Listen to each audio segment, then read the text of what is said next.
Hello, everybody, and welcome to the next installment of Azure Cloud Talk. We have a Brian-less episode today, but I do have a special guest, Jack, who heads up Cloud Decisions US branch for recruiting. Cloud Decisions was real interesting. Part of the reason I wanted to have Jack on was they are a recruitment company that requires all of their recruiters to be cloud certified, which I thought was really interesting. So, welcome, Jack. Thank you for having me on. I'm excited. Yeah, thanks for joining us. You want to kind of give us a little bit of background about you, how you kind of got into recruiting, and maybe how you ended up at Cloud Decisions? Yeah, so I've been in the recruitment space for 8 years now. I started doing .NET devs and kind of moved into doing more of the DevOps type stuff, all Microsoft stack to begin with. And then over time, I guess, sort of as cloud technologies have evolved and become more and more popular, I then started specializing purely on Azure when I first started with Cloud Decisions about 4 years ago. Cloud Decisions are interesting because, as you said, we have kind of a little bit of a niche in the fact that everybody in the business is cloud certified. And over a period of time, I've continued to kind of go down the route of learning cloud technologies. Now I have 8 cloud certifications, 6 of which on the Microsoft side, and then I've done GCP and the AWS sort of fundamentals courses. And I think that for me, the reason that I mean, it probably shouldn't be as much of a USP, but it is. It seems that quite a lot of tech recruiters don't go and learn the technology. Whereas for me, ever since sort of my first week in recruitment, I've always been kind of asking that I need to know a little bit more about what what I'm recruiting here because it, I got the kind of same whiteboard session that all tech recruiters get, and it never really felt like quite enough. And I always felt that we were maybe missing a trick by not being able to relate to cloud professionals a little better. So over the course of this period, and especially over the last 18 months, I've been learning a lot on the cloud technologies side of things. And in terms of my actual day job, what I do is I mainly work with Microsoft partners, global system integrators, individual software resellers and vendors to help them hire cloud talent, whether that's contractors or permanent hires.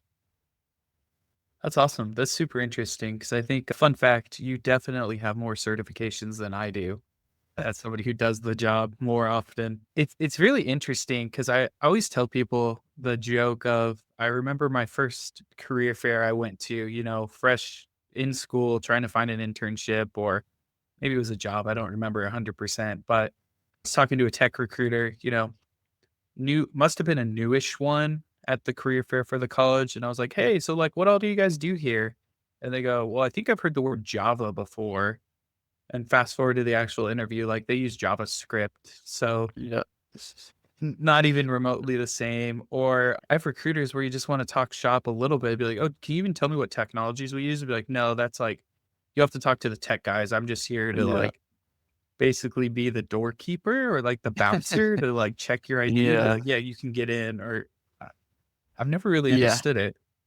Yeah, it's definitely an issue with the industry. I think that, having worked for a few recruitment agencies, prior to Cloud Decisions, there seems to be a lot of sales training and a lot of, kind of maybe the more HR type stuff. But there's almost never any technical training to learn the technologies that you're you're recruiting. It's always a case of, just get on the phones and speak to candidates and you'll sort of figure it out. But I think that the issue is that then recruiters don't have any confidence in their own knowledge or their own ability to be able to really hold a conversation. And then that just means that they kind of stay in that lane of just being gatekeepers, as you said, or just kind of managing the process.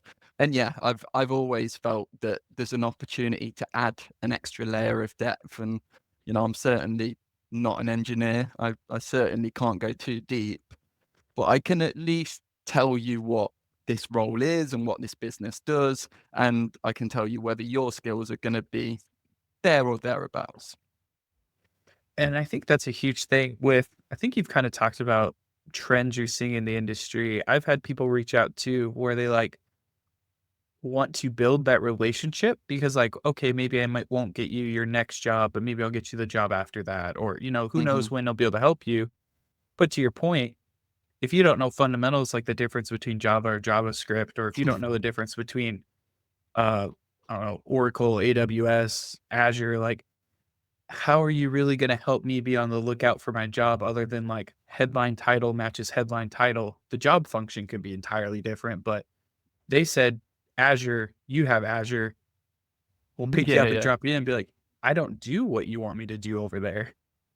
yeah, yeah. And I think that that's where a lot of frustration comes, because it's funny, like, as a candidate, recruiters should be the best free service in the world. Like, you've got these guys that could go out and find you your next dream job. So it shows you that there must be some real issues in the system, in the fact that it is this free service that has a huge potential to, change your life for the better. Mhm. Yet a lot of recruiters still have quite a negative reputation, or like people still get a bit pissed off with recruiters messaging them. And I think that is because we're maybe a little out of sync. Yeah, I've even had as far as like I always made a joke. So my brother was a tech recruiter. He for a company called Tech Systems for I think 6 or 8 months. And Hmm. I would always joke with him because he would always have to do he was the bottom of the totem pole. So he was the cold call guy. He was the sending LinkedIn DMs guy.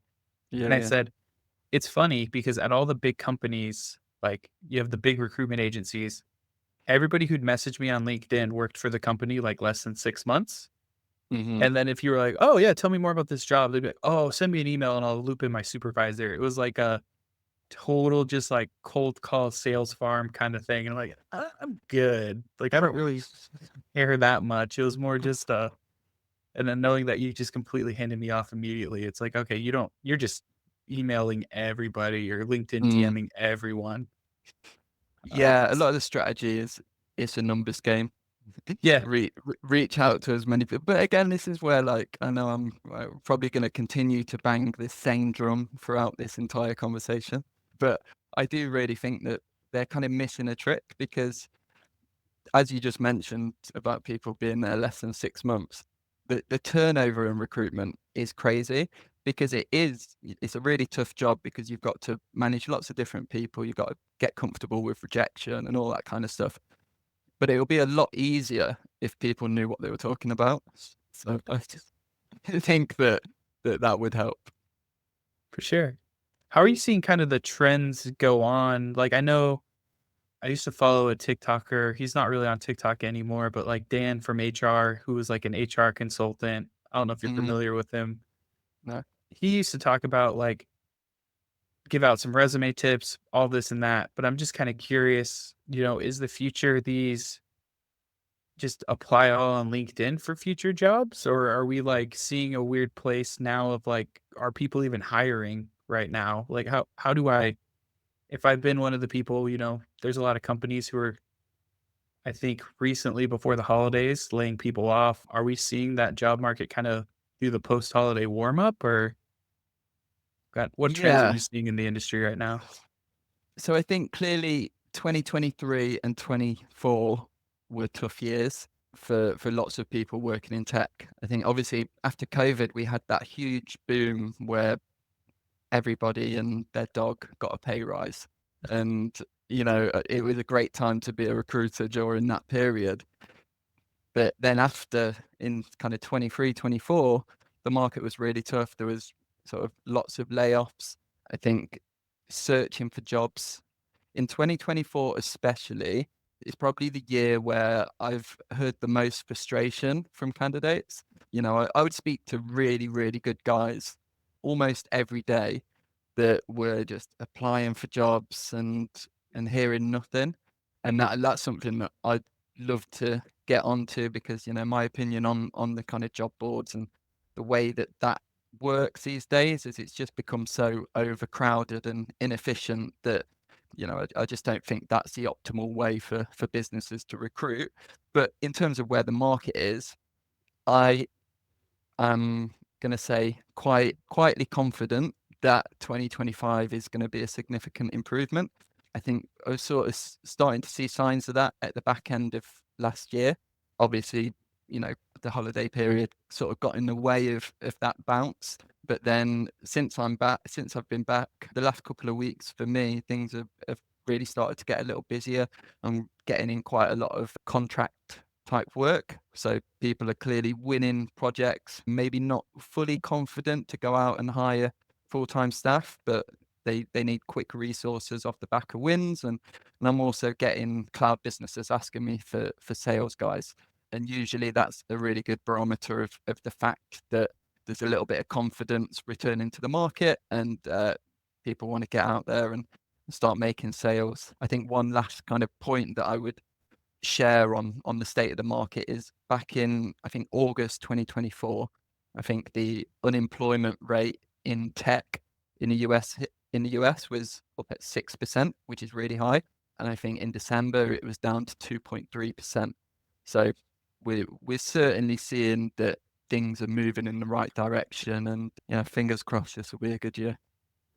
Yeah, it's really interesting that your boots on the ground perspective, as somebody who's like in AI and in tech, you hear companies like Salesforce saying like, oh, with AI improvements, we're just going to be basically freeze hiring this year. It's kind of interesting to hear because I think that's kind of how the market goes, right? You start contractors, end up being there for a long time. They'll do contract to hire, then full up hiring full-time people as everything keeps warming up. And hopefully that trend keeps going because I know there's some people who are, unfortunately not as lucky to find a role or maybe want to make a move or get a raise. And a more active market definitely helps facilitate those things. Mm, yeah, for sure. I think obviously the AI piece is interesting because it adds a kind of extra layer of uncertainty. I think from everything that I understand, which isn't a huge amount, but I think that the area that I work, cloud technologies, I can only see cloud technologies benefiting as a whole through the kind of the rise of AI.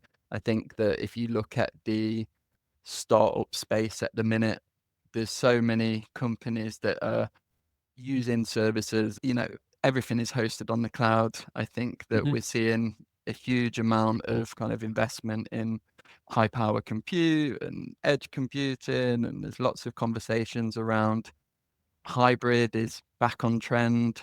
Yeah, So for me, it seems that the market is pointing in a positive direction for cloud, and yeah, let's see. that's a good point too, because I've even heard people, especially with the AI part, right? If we're talking about tokens and the cost of being in the Mm, cloud, I've definitely heard as people start to see benefits from the cloud, the conversation comes like, can we, that there's a economics of scale, right? There's a certain probably threshold where I assume it is cheaper with enough throughput going through, cheaper to host an AI model on your own racks than it is to mhm, pay in Azure. So I've seen people start that discussion again too of like, all right, like at what point of adoption is it cheaper that, we have a sysadmin guy, we have a server racks person, we have a rack that we're paying to power these things. Like I think that's starting to become a conversation again. But at the same time, it's hard because, they might have found the number here when let's do GPT 3.5 Turbo, where it was costing quite a bit. Well, the next model is 90% cheaper.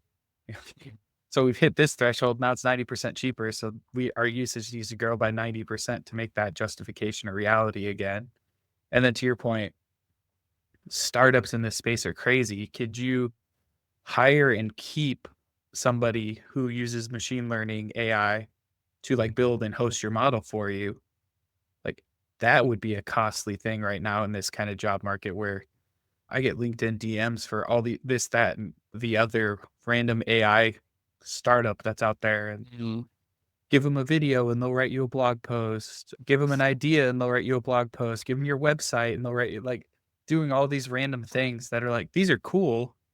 Are they all worth $30 a month separate subscriptions? No, but it's cool to see the direction AI is going. Mhm. Yeah, I think in the AI space in general, it's going to lead to, I think, a lot of work being passed on to the partner ecosystem. Um, I think that obviously, whether it's AI, edge computing, something I don't know much about, but I'm seeing a lot of startups in is it like photon computing? And I don't know if that's anything to do with quantum or these kind of new age computer systems, but I imagine that the kind of cloud services that are going to align to these type of startups is going to mean increased work for cloud businesses. I'm curious, since AI has been kind of a buzzword, have you seen any uptick in AI being on the job descriptions or what people are looking at as nice to haves for a lot of the roles you're looking to place? Or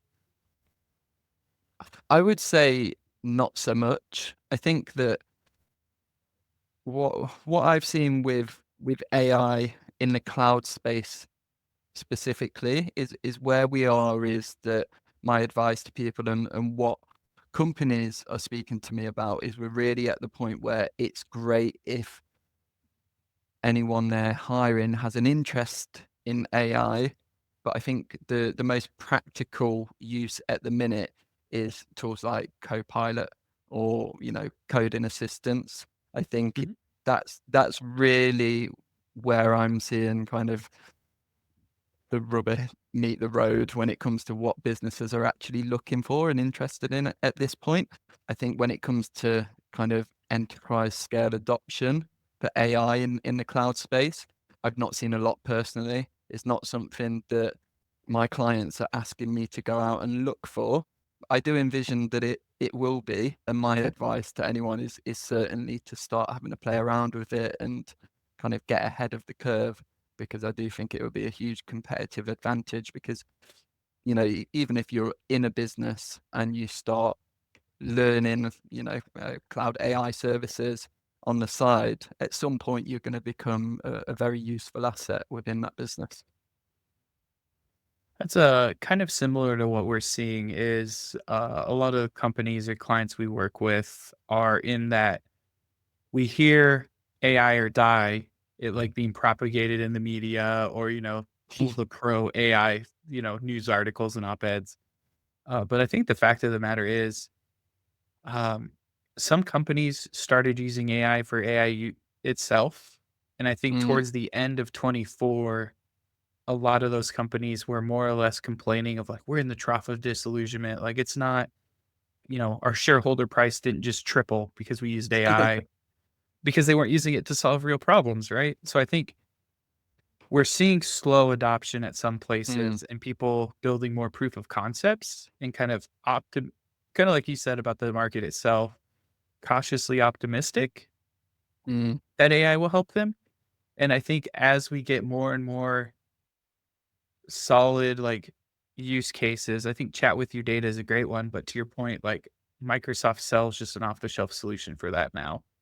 mm. So do you need to go build that? Not really, unless you want some customization or some different data or subsets that maybe they don't offer right out of the box. But that's kind of what we've seen is as more and more people experiment, I think more success stories of like industries will come out, and then others will be like, we want to do that. And whether that's a startup that helps enable them to do that, or if they just build their own thing, I think that's where in 25 with a lot of these agent things we're hearing, I think we're going to start seeing the rubber really hit the road of expediting a lot of that. Yeah, yeah, for sure. And I think that another kind of point that I hear quite often is businesses or even individuals feeling that they need to kind of know everything. The data needs to be perfect. We need to get our data governance 100% spot on before we start with AI. Whereas, from what I understand, there's a huge amount of benefit in experimenting, building some pilot projects, or proof of concepts, or just playing around with, you know, Azure's AI services. And I think that there's maybe a little bit of a hesitation, and I know some people kind of disagree with that concept and would be more on the side of no, there's no point in doing AI unless your data is 100% perfect. So I don't know which is the right side of the fence to be on, but I'm certainly hearing that conversation a lot. Yeah, I think it's a very there's a lot of common tropes in that with everything, right? Like even in product, they talk about like don't let perfection be the enemy of good. If we Mm, can get something out there and get feedback and, deliver value, sometimes good is good enough. It doesn't need to be perfect day one. We can always enhance it because if you're building, perfection to who? Did you just completely guess the wrong thing altogether? Like yeah. there's all that fun thought process, right? Of you can assume you know what you're doing, but until people start using it, trying to break it, who knows if you even gotten the right thing done. Yeah, Uh, or what good data looks like. I right. always imagine the scenario of like somebody spending 2 years collecting this perfectly governed and processed data, only to start an AI project and realize that actually the way what we needed was slightly different. Right. Now you're converting all that data over anyway in real Yeah. time. It's like, come on now. It's hard. I'm kind of curious with your expertise if there's people who want to cuz we talk about Azure stuff. I know Brian's kind of an MCT. He's a big fan of certifications. You have a lot of Mm. certifications. I'm a little on the fence with certifications. Do you have any recommendations for like if I want to get a cloud job or if I want to move further into cloud or maybe I'm a DevOps engineer and I want to be an architect, like any words of advice on how to move along that path or get a job in kind of that industry? Yeah, for sure. And I kind of hear you on the certification side of things. I've got all these certifications, but could I do the job? Absolutely not. I think my opinion when it comes to certifications and what I've heard from so many hiring managers over the years is it's less about the certification itself, you know, maybe experience, 6 months Azure experience trumps a AZ 104 every day of the week or, something like this. It's more about hiring managers are interested in hiring people that have a vested interest in continuous learning and will take time out of their schedule outside of work to go and work on a certification, you know, often pay for that certification themselves, and then they're on to the next one. I think that it's the type of person you present yourself to be as somebody that goes and gets certifications. In my experience, that's really what hiring managers are looking for. So I certainly wouldn't rely on certifications fully. I think that there's something to supplement your experience, but I think that they're really valuable. And I think that as the rate of technology change and evolution continues to increase, my opinion is, and what I'm already starting to see, is that at some point, hiring managers are going to start focusing more on your ability to learn and your interest in continuous learning rather than the skill set that you have today. Because, we're already seeing that an engineer's skill set might be changing every couple of years as the, languages and frameworks and cloud services change. So I think the thing that certifications are really good for are proving that you're in that kind of continuous learning mindset. That's a great way to think about it. I've never really thought of that before because it's say proof that I think Microsoft's are on a year-long cadence, Amazon's 3, if I remember Mhm. right. So yeah, to your point, I guess you do have to show that you're that kind of person. Otherwise, it's I was at one point because I got the cert, now it expired. Or if you keep it up to date, right, you're doing at least enough to stay up to date, stay fresh in those technologies in those areas. It's definitely an interesting way to look at that. So if certifications aren't the end all be all to get into a role, kind of what would you recommend? Say, let's just say I'm a .NET developer. maybe I use services, like maybe a platform team or somebody built the cloud that I'm using, but I just, check in my code and it ships off magically. Do you have any sort of Hmm. recommendations of like how do I go from a resume that says I'm just a developer to a resume that says like I'm capable of doing cloud computing? Yeah, so yeah, there's guys that I know that have kind of made that exact transition, and the the common theme that I hear that's been really helpful is just creating your own lab and just playing around in Azure. You might have to spend a little bit of money, and you need to make sure that you're not running up silly costs, and you've got all the cost management stuff set up properly. But the constant feedback that I hear on this topic is there's nothing that beats practical experience, and there's so many cool resources on GitHub and lots of other places, Coursera. There's some really good guys that are doing Azure courses that you can follow along. So that would be my experience. A lot of the certifications tie into that. There's if you do either Microsoft Learn or you go with there's someone called Stephen Rodriguez, I think, on Coursera, who does a good Azure course, which I'm looking at the minute for the AZ305. And there's kind of follow along things in there. So yeah, I think that getting that knowledge through working in an environment and contributing to GitHub is a great way to do it.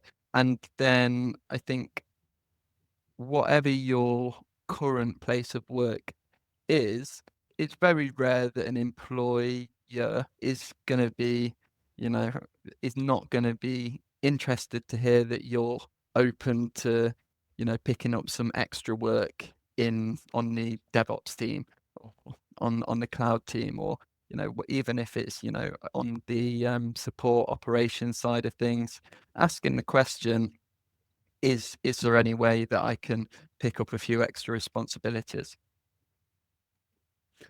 Yeah, I think especially in the climate of work we just came from, right? Where I feel like doing more with less has kind of been the 2024 motto.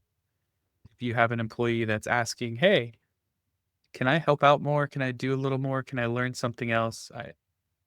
I'd be shocked if there wasn't some sort of plan to help you achieve that, even if, it's not, might not be immediate, but to your point, practical experience is on the top of everything. So even if Yeah. it's a 3 month, 6 month timeline to get you there, now once you start putting on your application, you can say, like, here's the real thing I did, not to your point, I did a Coursera course and or maybe I got a certification, but in the real world, I haven't actually done the thing. Hmm. Like, well, I did it and here's where it broke because users used it and broke it. Yeah.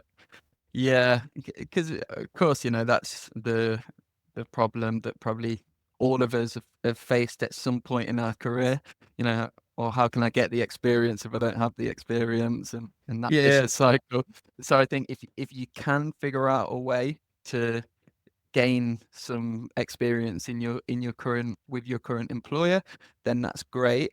The other things you can think about is like which aspects of the cloud are most closely aligned to what I currently do, and then specialize in accordingly. So like if you're a developer, you might choose to focus on kind of modernization and getting involved in those services, Azure functions, and things that are kind of an easier step.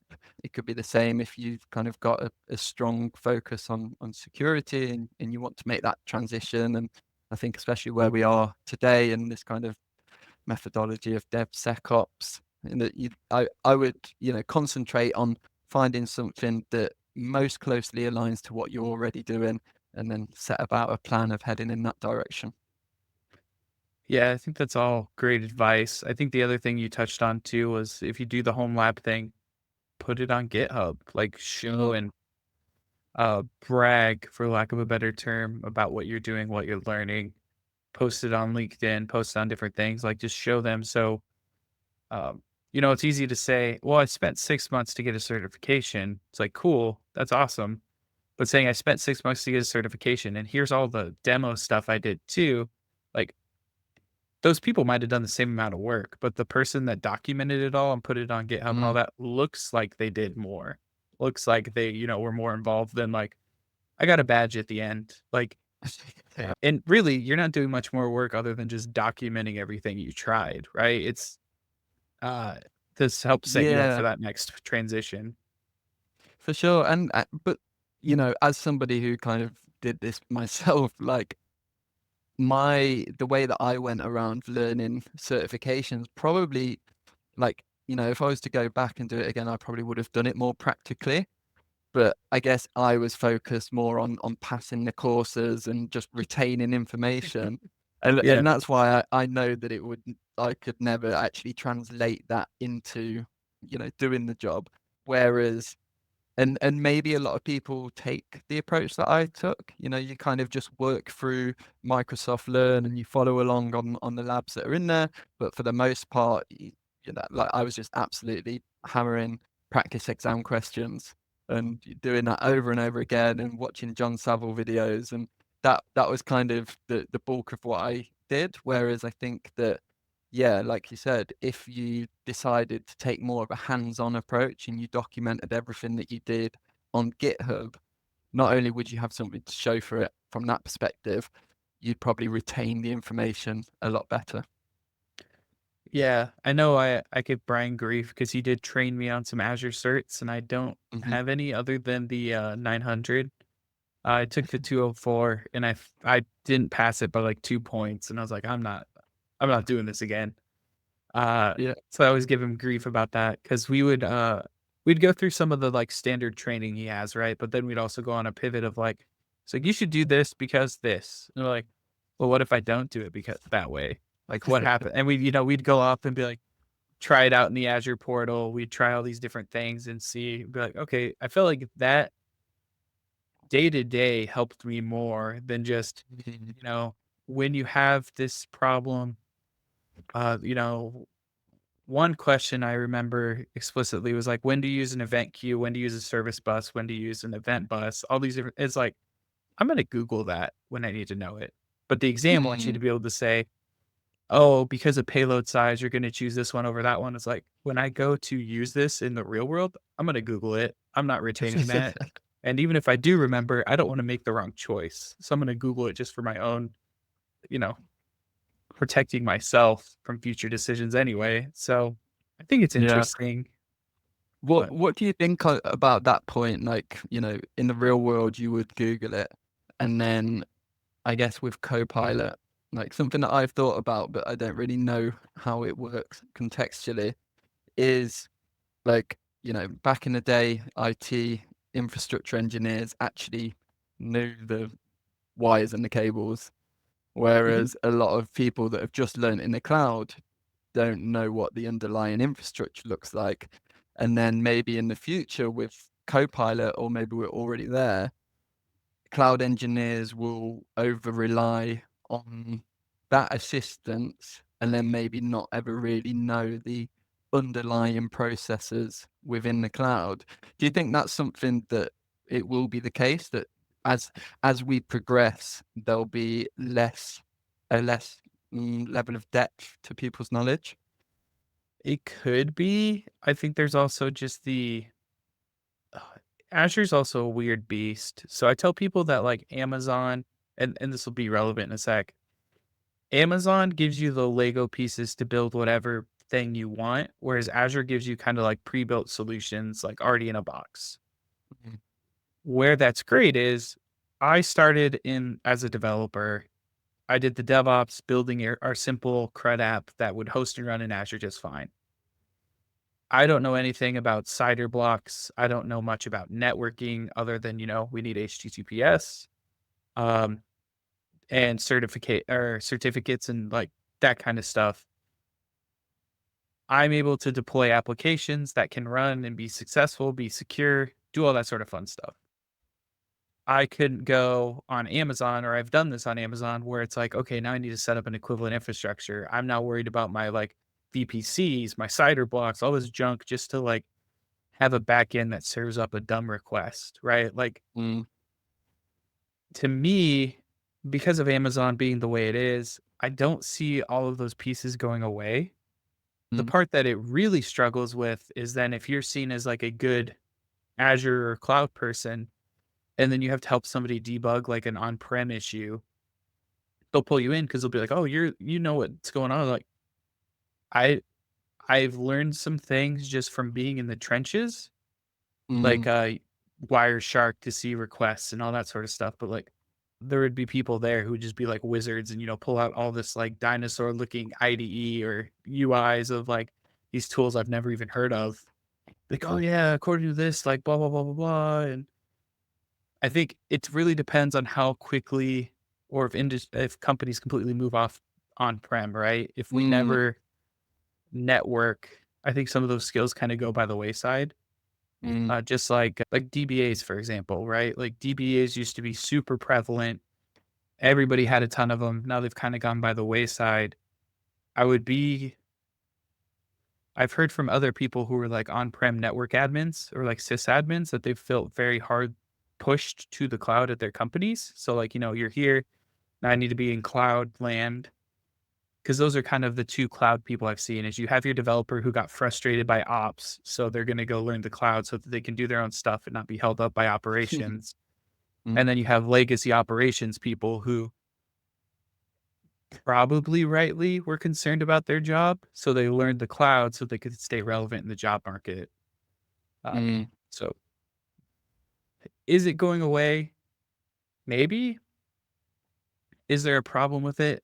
I don't know.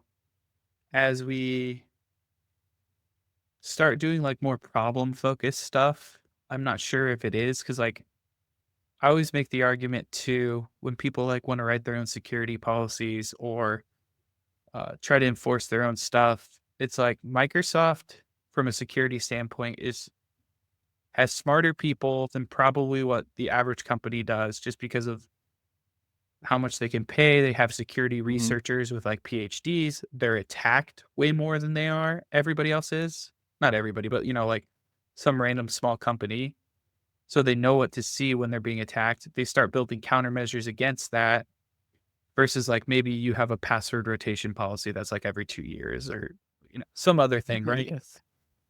So with them taking that away from you, and then Microsoft also sometimes and the other clouds put SLAs behind stuff. So if you are Mm, hacked for a fault of theirs, they'll pay for this much of whatever, depending on what kind of security thing that was vulnerable. In my mind, I could see it going away because then it's not a problem to the business, right? It's not mm, prohibitive to doing business. It's I now am partnering with a cloud provider that covers all this for me. So I don't have to worry about it. I don't really have to think about it. It's just there. And then mm, I can solve the problem for my customers instead of worrying about, hey, did security open up a hole in our firewall? It can be, yeah, I can sell another widget or I can, do whatever SaaS thing I do. But yeah, got yeah. that's just my It'll take be anyway. yeah. It would be funny if like if hybrid, in the future we go down the route of hybrid, and then it kind of flips on its head where there's just not enough on-prem skills, and then all Yeah. of a sudden they're they're the kind of skills that everyone's looking for, which could happen. I mean, we're seeing that a little bit with, I think, Cobalt developers too, right? Like they hit a point where enough people stopped learning it, but a lot of companies' mainframes are still running on Cobalt. And Mm, those developers retired, moved on, learned something else, got bored. And there was a lot of companies are having real issues of how do we maintain these legacy systems? And, mhm. now what used to be a dying skill, some people can get, well into the mid to high six figures if they're really good at it because nobody's doing it anymore. Yeah, yeah. I spoke to somebody recently who he was kind of a cobalt specialist, and he was saying that exact same thing.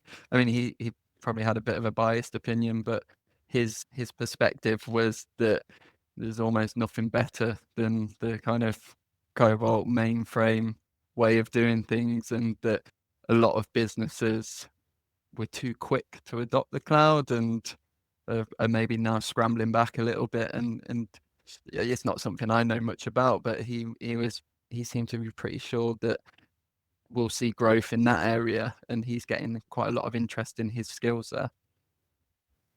Yeah, I think with the prevalence of, I think FinOps was a thing, or maybe it still is. What Mm, happened was, or at least in my mind, I've seen a lot of companies say we're moving to the cloud, and then they get into this kind of double-stepped approach where they never completely cut over to the cloud. So they're still mm, fully paying for all their on-prem infrastructure and now paying for the cloud. So you're like double dipping in cost for the same thing. So I could see how that could be frustrating for companies of like, we didn't fully move. We still have our on-prem arm. We still have our on-prem support team. We still have, services running on-prem that we never migrated. Now companies, especially with the prevalence of AI, right? We talked about that mm, a little bit before taping of if I'm paying per question for an AI engine, which costs have dramatically dropped, but they were very pricey when a year and a half ago. There has to be a break even point of hosting this on my own server versus hosting it in the cloud.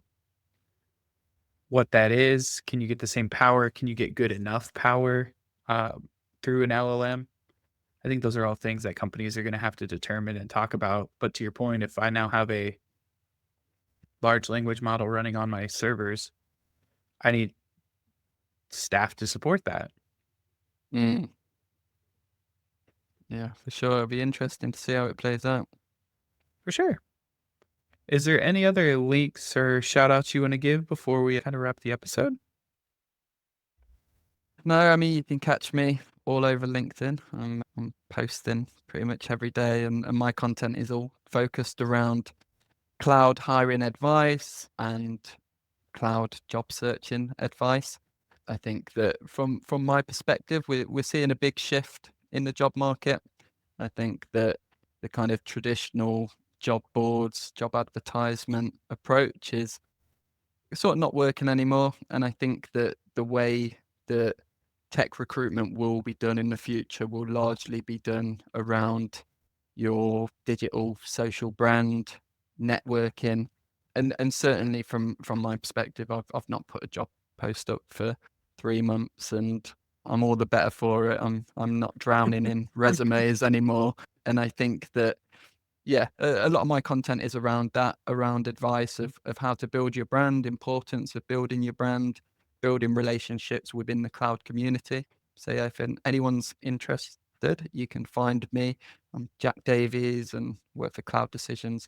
LinkedIn is the only social media that I'm on.